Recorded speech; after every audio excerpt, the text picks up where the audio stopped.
কিংবদন্তি এক ফ্রেমে বিরাট কোহলি আর সাকিব আল হাসান।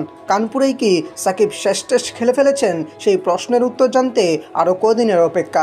তবে বাংলাদেশের তারকা অলরাউন্ডারকে কানপুর টেস্ট শেষে বিশেষ উপহার দিয়েছেন বিরাট কোহলি। এই উপহারকে চাইলে বিদায় উপহারও বলা যেতে পারে। গ্রিন পার্কে সিরিজের দ্বিতীয় টেস্টে বাংলাদেশ হেরেছে 7 উইকেটে।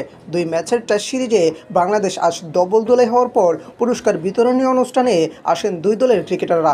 সেখানে সাকিবকে জড়িয়ে ধরেন কোহলি। দুজনের মুখে চৌড়া হাসি। এ সময় সাকিবকে নিজের ব্যাট উপহার দেন বিরাট কোহলি।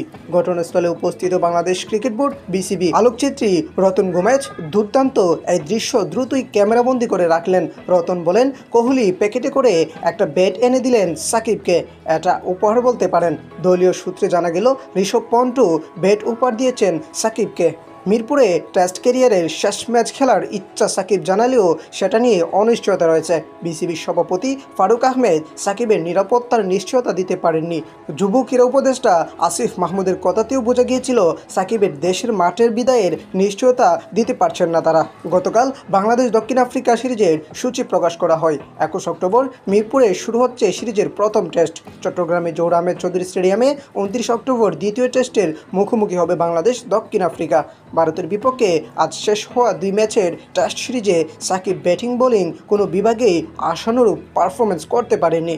4 ইনিংসে 16.50 গড়ে করেছেন 66 রান, যেখানে কানপুরে দ্বিতীয় ইনিংসে তিনি 2 বলে 0 রান করে আউট হয়েছেন, যেটাকে আলতু ছোঁয়ায় ক্যাচ রবীন্দ্র জাদেজাকে রিটার্ন ক্যাচ দিয়েছেন সাকিব।